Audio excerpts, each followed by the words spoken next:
Hello, Illini Nation, and hello, college basketball fans. I'm Austin Berkland, one half of the Illini cast. Sonny Verma is traveling today, and I know it's been a while since we last had an episode, but the holidays got a hold of Sonny and I, and it is good to be back. And we are a part of the Armchair Illini Network. Make sure to follow, like, and share all of their articles on Illini sports, Big Ten sports. They cover it all at Armchair Illini, and then at Illinicast, this will be the last episode of 2024, but we will start out strong in 2025 with a myriad of different episodes talking about the transfer portal in college football, talking about Big Ten basketball really getting going, and talking about other musings of Illini sports. But today I wanted to interview Aunt Wright, who is on Twitter at It's Aunt Wright, about Big Ten sports and Illini basketball as well. I mean, it's just been chaotic with the 18 teams in the Big Ten, and I figured there's nobody better to cover that with me than Aunt Wright. So let's start there with a little Big Ten basketball. Who has been your standout team so far, Aunt? And again, thanks for joining us. Hey, no problem, man. It's hard to say about a standout team. I think it's more so um, how many tournament type teams there are this year. I think there are. I mean, outside of maybe Washington and Minnesota, I think you really gotta dot your I's and cross your T's. You really got to be about business. If you have back to back road games, you're just hoping to split. If and you always got to take care of home. That's got to be the absolute you know goal if you're trying to go for a Big Ten championship. But I don't know, man. Like there's not one team that really shines above the other. I think there are several up top for sure. I mean, when you're looking at it, I mean, UCLA is up there. Both Michigan and Michigan State, Oregon, Maryland, Illinois, Purdue, just from who they've been the last few years, and they have a lot returning in terms of TKR, Fletcher, and Braden. So it's not so much a like one team. If I'm gonna give like a surprise team, I'm probably gonna say Maryland for me. Um, I could say Penn State, but they had a lot returning. So I'll say Maryland in terms of you lose Jameer Young. I think they figured out Derek Queen, Julian Reese. That was a big question mark. And I think their backcourt got better. Losing someone like Young and bringing in Jacoby Gillespie and Rodney Rice and, Selton Miguel, those guys can really shoot the ball. Last year, they lacked a lot of shooting. They had scoring from Jameer, but they didn't really surround him with much. I think this year's Maryland team is much more balanced. They're a bit deeper off the bench at the guard, the wing, and the big spot. Um, I believe in their personnel too. So I would say that that's probably the most surprising team that I would put in that top tier. Um, but once again, so many of these teams are very, very talented. This is probably the most talented year that the Big Ten has had in some time. I mean, you're talking about a, a handful of NBA guys, and that's always exciting for sure. Looking at this Big Ten as a whole, there isn't that team that's just like number one, number five, and even number five in the country. I know it's really early, and I know we haven't seen the entire. We're not going to see a bracket until months from this particular point. But what are your initial thoughts on if the Big Ten can finally break that 2000 NCAA tournament championship drought? I mean, I say this all the time. Like it's all about matchups. I can't really talk about who has a shot and who doesn't. I like to say I think the Big Ten has done a decent job of competing and getting to like last year they lost in the national championship. 2019 they were in the Final Four. 2018 lost in the national championship. So it's not like the Big Ten's not getting there, right? It'd be an issue if they're not getting the Final Fours and they're not getting to the Elite Eights consistently, because that means that you're not even competing at a national championship level. But I think one thing that you have to have is that you do have to have NBA guys on the perimeter. If you don't, that pretty much eliminates you. And that's why I think um, it's such a big thing. So like last year, I thought they had a shot because of Terrence Shannon Jr. He's a pro, Hmm. right? And you saw that, and I said it all year. I'm like, Illinois is a Final Four type of team, and you know what? I was right. Just so happened that they ran up against a bad matchup and the best team in the country. So that's why it comes down to matchups. What does that look like if Indiana has to face Alabama in the Elite Eight, right? What happens if they have to face pretty much any other team? I would like Illinois last year, except UConn. So it's one of those things where weird things happen. We saw it a couple years ago when Florida Atlantic went right. It was like Florida Atlantic, Kansas State. It was very weird. It was a bunch of like mid-level to high seeds all being for a spot, and when it comes down to something like that, you just got to beat who's in front of you. You know what I mean? An entire part of the bracket can clear up just because Yale beat Auburn last year. And when those things happen and Oakland beats Kentucky, now it's like, wow, wait a minute. I don't have to get through Kentucky to get to the Sweet 16. I got to get through Oakland to get there. Now things look a bit different. That's how you can get an NC State team who has to win the ACC tournament to get into the NCAAs. Then they end up going to a Final Four. It's because they got some matchups that were good for them, and they got some matchups that um, got some luck, right?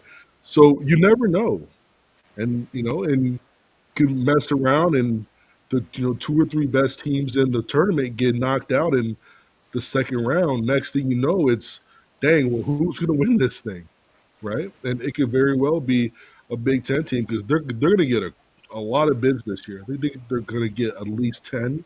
They could get 11. So if that's the case, then um, the more names, the more games, the more matchups, the more chances. And whenever you match up, everything's out the window. Check up. This is the Illinicast, part of the Armchair Illini Network, and we have Aunt Wright. If you're just joining us, like, share, and subscribe to Illinicast. Follow Aunt Wright at It's Aunt Wright. But there are a few wildcard teams in this Big Ten that I kind of want your opinion on.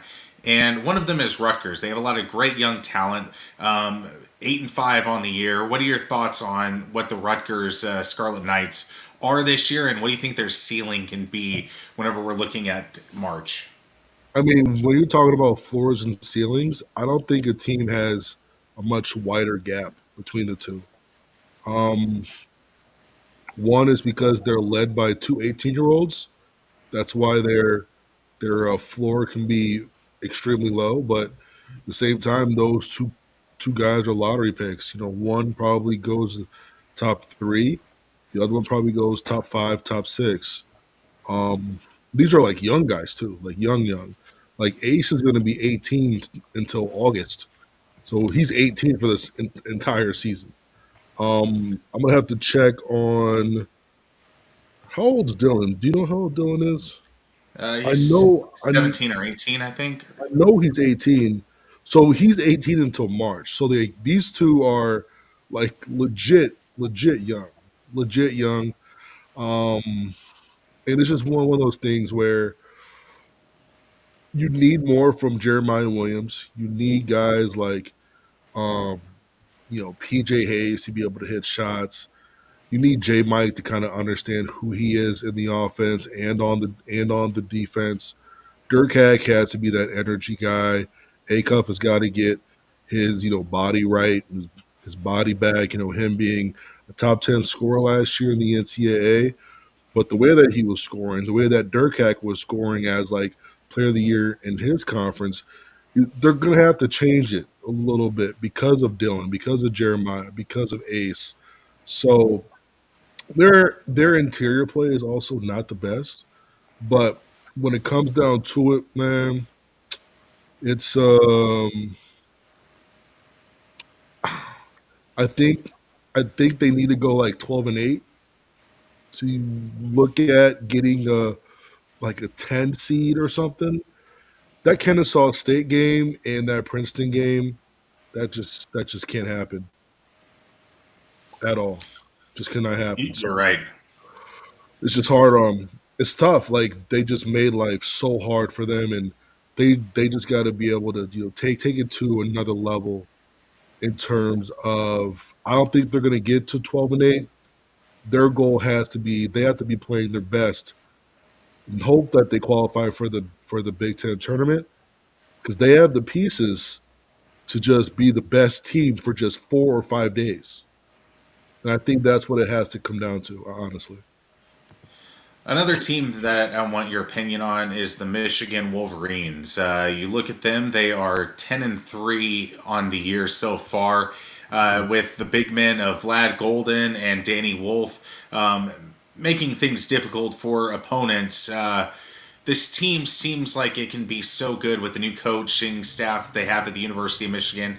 But again, there are some question marks there on that roster as well. At the same time, what's your take on the Michigan Wolverines? I mean, the only real question mark is turning over the basketball. I mean, these guys are like they should be undefeated. Not gonna lie, like they should be undefeated. They were better than Wake. They were better than Arkansas, better than Oklahoma. Let all three of those games kind of get stolen. Um, my biggest thing is when it gets tight like that.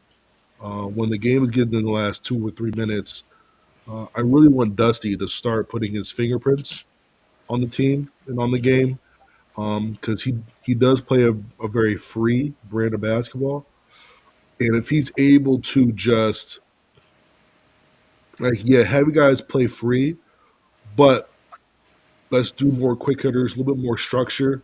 What that does is it takes care of the ball. It takes care of the basketball, and you're going to get a good shot more times than not.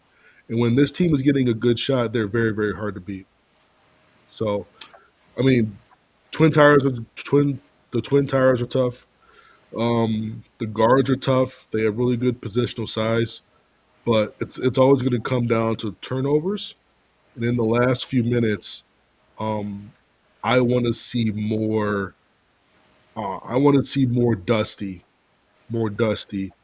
um, being more of a lieutenant than just letting them kind of just play. Now, if the guys know the set moving forward, that's totally cool. It's totally fine. But I don't want them playing read and react and just playing off of each other and just kind of like daddling with the minute left as if there's so much of the game left. You know what I mean? Like these are times where every single possession matters. And then let's finish off some of the individual team looks with Indiana. And how do you think the job Mike Woodson has done this year? Losses to Louisville, a drubbing to the hands of Nebraska, and a loss to Gonzaga on their schedule. What do you think of the job that Mike Woodson has done? I mean, there is a lot to there's a lot to long for when it comes to what that roster was supposed to do, when it comes to rotations, what guys are trying to do. The Gonzaga and Louisville games in was at the Battle for Atlantis. Yeah. Those were embarrassing on multiple levels because people around the country wanted to see is this Indiana team for real? Are they serious? Because they were, I think, 14th in the country. Hmm. Then they got embarrassed on back to back days, right? The Nebraska game, They lost by like 17 or 16 or something like that. 83-68, I think. Yeah, yeah, that I would say that score isn't really indicative of how that game was. That was a good game until about 5 minutes left. It was a one or two possession game, and then Bryce Williams and Juwan Gary hit back to back threes in like a 40-second span, and it went from 5 to 11 like that. And then Indiana went like 1 for 17 in the last five, and that's when it kind of started looking really ugly and really really bad. But they shoot 30% from the floor, not even from three, just from the floor. That game is coming down to the wire. Not sure what happened there, but they didn't play as bad as most people are trying to make it. They did play with intensity on both ends, but in the last 5.5 minutes, they just couldn't make a shot, and Nebraska hit every timely shot they needed. Bryce Williams was the best player on the court, and he kind of just carried them to that, seemingly easy win, but that was a really good ball game. What have you thought of the newcomers in the Big Ten? I'm talking UCLA, Oregon, USC, and Washington. What are your thoughts on those four programs quickly? Washington is cheap. Oregon has one of the better rosters in the country. Very underrated. Not a lot of people talk about them. Um, with like Jackson Shelstad, TJ Bamba, man, KJ, he's from Baltimore. Nate Biddle, former McDonald's guy. Like that's a tough Bartholomew who like comes off the bench and he'll drop like 20 on you. I mean, that's a really tough roster. Um, I was watching them play Portland. Portland had them down by 5 with like 40 seconds left. And Oregon found a way to get to overtime and then, of course, win the game. And I'm just like, I don't know about this team. And then the next 7 games, they're like 6-1. They just march over everybody. Um, and the one loss was from UCLA with like a step back three from 30 feet off the glass. Like, if that's your one loss and you got a whole bunch of quad ones, I mean, you kind of just live with that. Um, UCLA's defense is for real. I've always liked Mick Cronin as a coach, as a preparer. I always thought that he was a Big Ten type of guy. Um, so he's a perfect addition. Uh, Eric Musselman at USC is a good coach. He is an upstarter. Like he's somewhere wherever he goes, they end up doing well. USC is not very good this year, and I've tweeted this before, but it's like they're annoyingly good because their metrics don't say they're good, but their three wings that they like play as guards are a matchup nightmare. Like Desmond Claude is a monster. St. Thomas is a monster. Chizagbo is a monster. These dudes are 6'6", 6'7". They can score at 3 levels. Tough, like very very tough to match up with. Um, but I love all the additions outside of Washington. I love the other three in terms of coming in and being able to compete and mix it up early for sure. I like Washington's uniforms though. Absolutely. I mean, they I give a like different that vibe for purple. sure. I like that purple and gold. It's pretty dope. I definitely think they have the cutest mascot.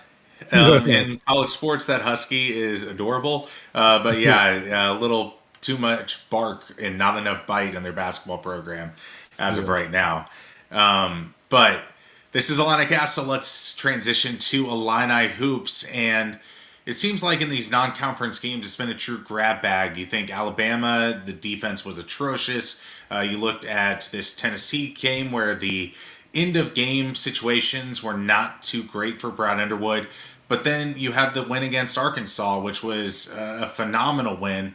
And then, yeah, it just feels like you can't really grasp what Illinois is going to do on a game to game basis in these big time opponents. But one thing that's kind of tied together is the lack of defense. If you were Brad Underwood, Ant, what would you do to try to improve this defense right now? Um, it's hard because you're playing, you're relying on. Look, Colin Boswell's a very good defender, right? Hmm. 19 years old, but very good defender, right?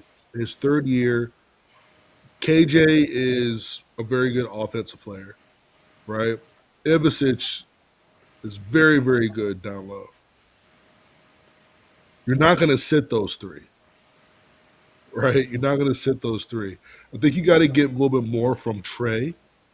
Um, Honestly, their defensive woes probably start with Ben a bit. I really wanted to see Ben Hammerkaus be a lot more aggressive on the offensive end, especially at 6'9", and his skill set. I think he's too much of a spot up guy right now, and like watching his tape and watching his breakdown that I did of him, I'm just like, man, like he should be like the perfect 3 level booty ball guy for Underwood. Shooting threes, getting to your mid range, backing people down, forcing bad double teams, spraying the ball out to your shooters. Like, man, like Tom doesn't even need to post sometimes because he's a really good shooter. Not telling you him to float a lot, but it's not like Ben posting a smaller defender is going to mess up Tom because Tom can shoot the ball sometimes. So they could find so many ways to, you know, make their offense a bit better, but defensively, like you might need to start sticking Ben on their their worst offensive player, then just scheme by not switching with him and just like leave him at that.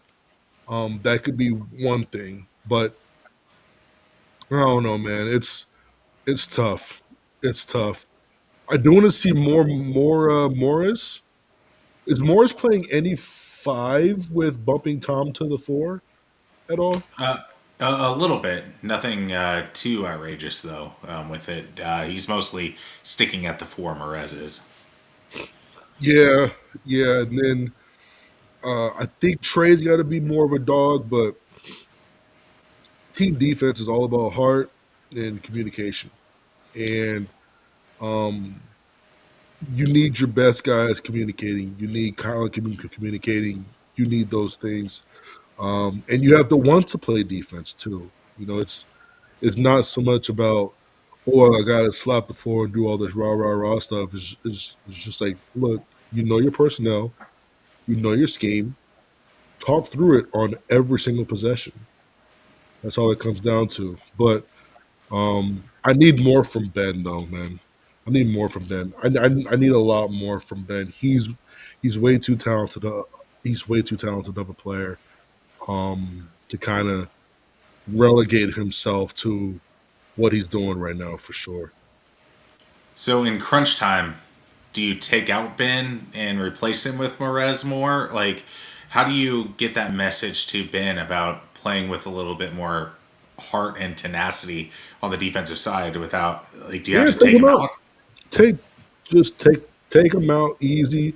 You can go with a more like a 3 guard lineup plus Trey at the four, and then you can go with Morez or Visas at the five. It's kind of up to you, but they have the personnel for sure to go either way they want without Ben. I think Underwood made a really good change in the Mizzou game. Remember Morris fouled out on that last play. They made Hmm. that offensive defensive sub, put him in the game for that. I thought it was a bad call, But I thought it was a great call for Underwood to bring in Morez because if that's Ben, I 1000% believe that's a poster and one. And I believe the guy missed either one or both free throws. So just saved 2 points just from that one sub. Even if by like losing Morris, the game was like down to the last couple possessions, so it wasn't really a big deal at that point. It was about winning possessions, and I think they won that one with how they went about. You know, it was a block for sure, but they called the foul, but he saved the bucket, and the dude made I think one free throw max. Looking at this Illinois team, where do you think they will stack up in the end in the Big Ten as we start conference play in true, as opposed to those two conference games in the middle of December? Yeah, I mean it's one of the several games, no, one of the several teams that if they win the Big Ten, like you're not going to be shocked at all whatsoever. Um, I think when it's, I think what's really nice and what's kind of underrated is is them having Duke in February to break their schedule up a bit because it's going to be nice to kind of like refresh in a big game like that and then be able to just woo-saw and then come back. More teams should do that. Like more teams should be playing a big non-conference game in like February, or like late January, or like even early March. Something that can like steak is good. I don't want steak every day though. You know what I mean? But to be able to break up your palate a bit, break up your routine a bit, I think that that Duke game is perfect for them and could very well bolster them to give them that like re-jump to really finish strong in Big Ten play. Yeah, I agree. I think having a matchup with a potential number one overall pick and Cooper Flag at the very end of the year, like to get that motivation in there and to just figure out if you can handle the star power in March at the very end of the season. I think that's going to be a great barometer for this Illini basketball program.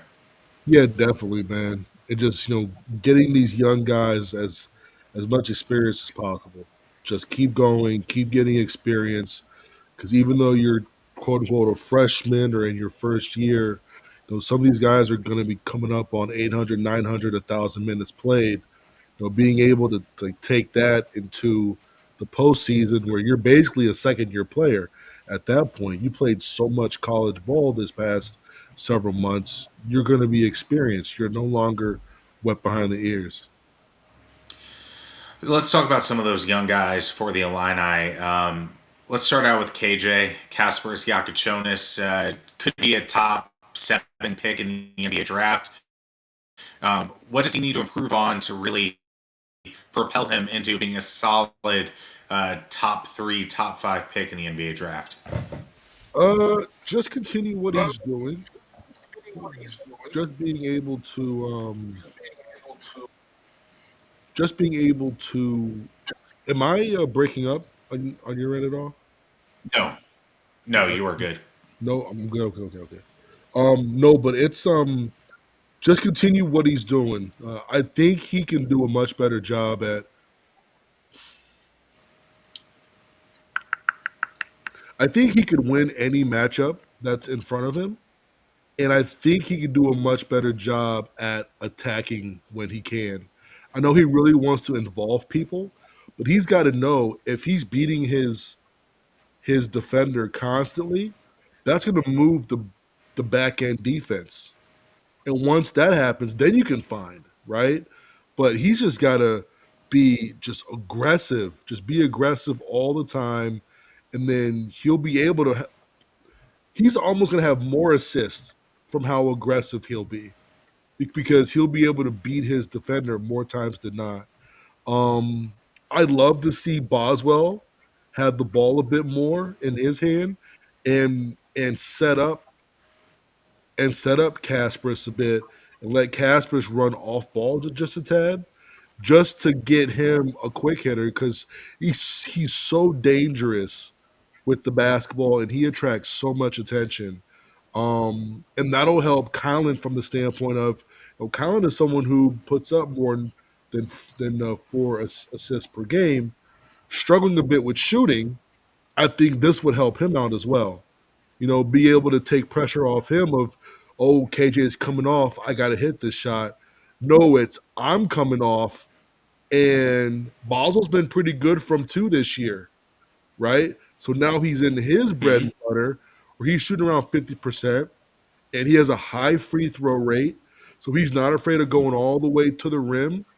But also now you're kicking it to KJ, right? Now you're kicking it to Will, where you'll have more shooters surrounding Kylan, and Kylan not being the one to have to try to hit these shots where other teams can almost not lay off of him, but they're more saying, "Hey, I'm inviting you to hit a couple before I run all the way out there on your toes."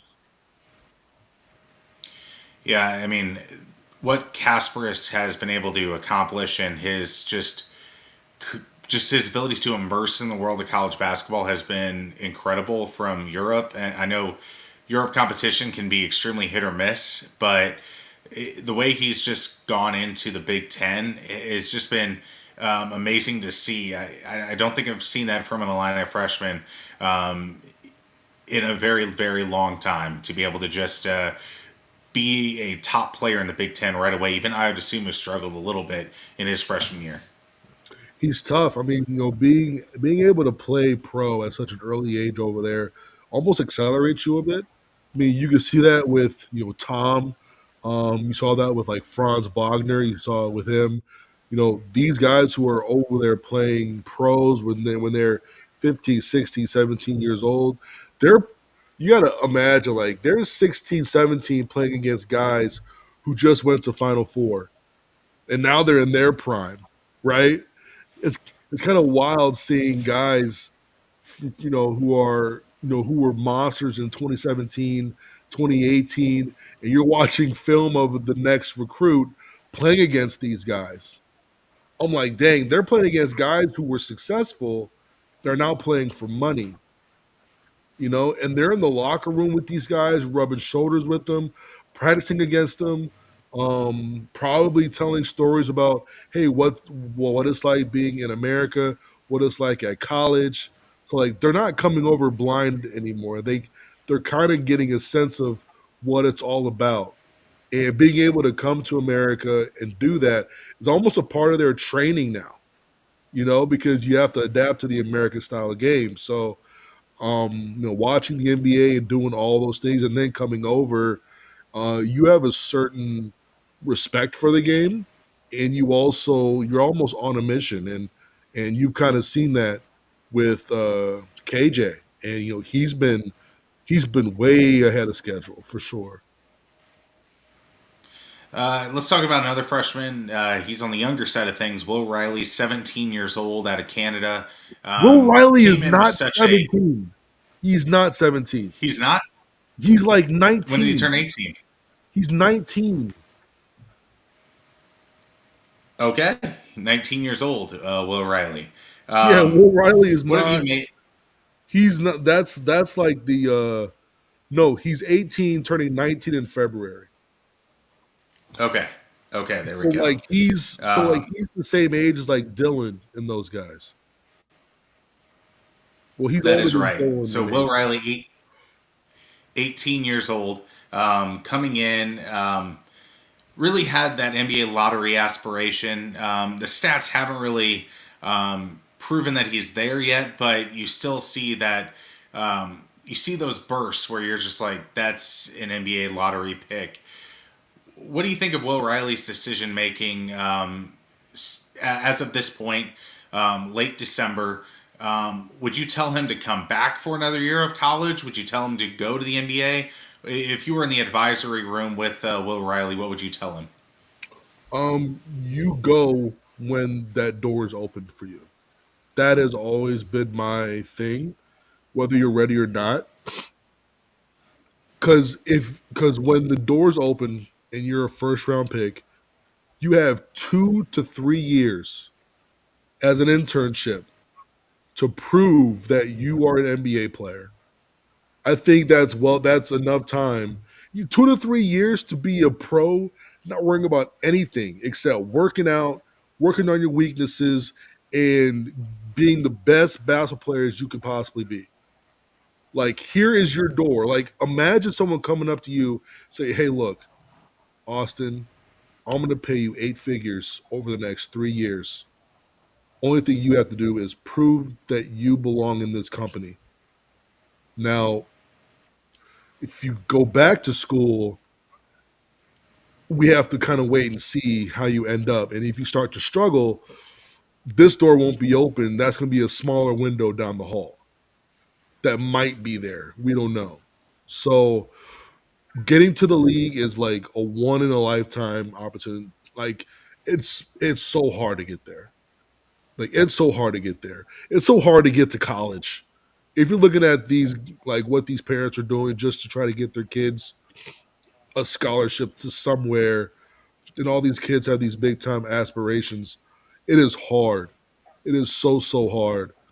My thing with Will is that my biggest concern has stayed with me since the Ole Miss exhibition is that when he's playing against grown type teams, he has not done very well. He struggled a bit. Now, he still shows his jumper, he still shows those things, but when it comes down to physical play, it's like he just doesn't perform well. And that will probably be the biggest thing when it comes, because I also do like NBA draft stuff. That will be a big flag for me, NBA draft wise. How many of his free throws are coming via going to the basket? Or is he getting fouled on his jump shots from kicking his legs? Right? So like that is a big thing for me. He's not getting a lot of rim pressure, anything like that. He doesn't have the pop of like Ace Bailey, where Ace Bailey has that like quick twitch, explosion, nasty type of play. Will doesn't really have that. Um, if this was from a, if this was from a, you need to get better standpoint, 100% return to school. If a team is giving him a promise at 18 or 21, I will help you pack your bags. Like, there's no reason for you to go back to school, not knowing what's on the horizon. So that's kind of how I always see it. And it comes down to the people around him as well, right? They should know their Mhm. kid. They should know who they're dealing with, what they deem the right fit. Like, the whole point of him reclassing up was for that opportunity, right? It wasn't just for those shits and giggles. Like, no, that was a business move, you know. And if someone's saying, "I'm going to take you at 21," business stamped. We just made the right move to get you to the league as fast as we can. All right, now we got the hardest 3 years of your life, buddy.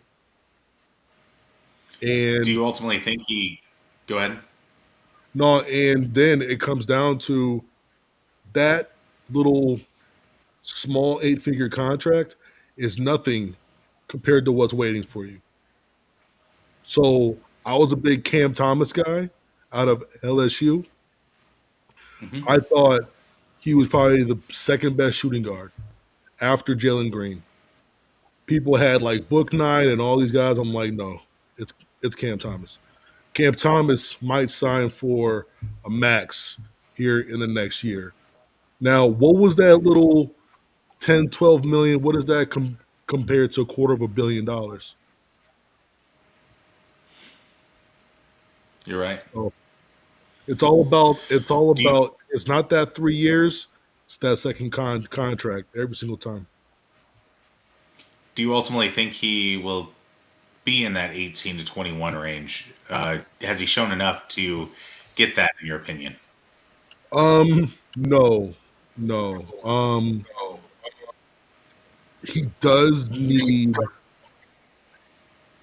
he does need some decent outbursts. He does need a good Big Ten slate, and what that means is when Big Ten teams are preparing and scheming, and NBA draft people know this. When teams are scheming and it's in conferences, it's a bit harder.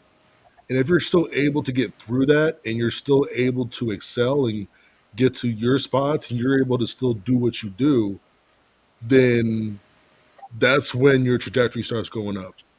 Like I feel that no matter what happens with Ace or Dylan, I think Ace and Dylan are still going to be able to play their game, right? I think the same about Hmm. Casper. I don't know. I don't feel that way about Will right now. So we'll see how that goes. But at the same time, he can't lose himself and start trying to prove himself and all this stuff because that's going to go against what is great for Illinois, right? So he has to still do Right. what's right for the team, or else he's not going to even play, let alone play well enough to get to the NBA draft. So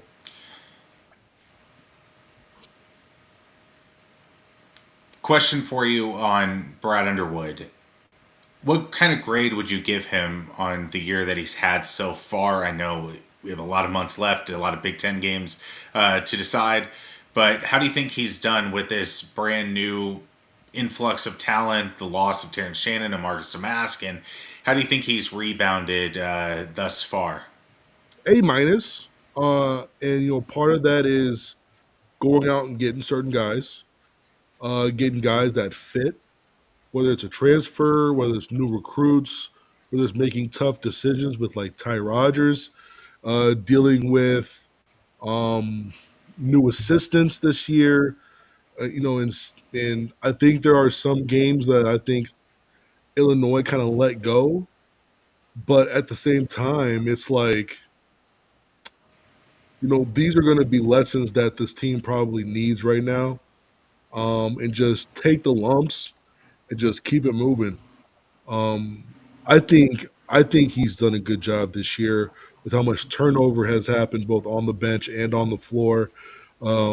Losing an NBA guy, losing transfers who are doing well, like Dane Danger is doing outstanding at Memphis right now. He lost some pretty good talent, and he's starting you know two guys from Europe, fresh off the boat, and then he's got like transfers, and he's like trying to figure out that whole thing. And DGL has gotten a lot better. I want him to be more aggressive off the bounce, not settle for his jump shot as much because he's so athletic.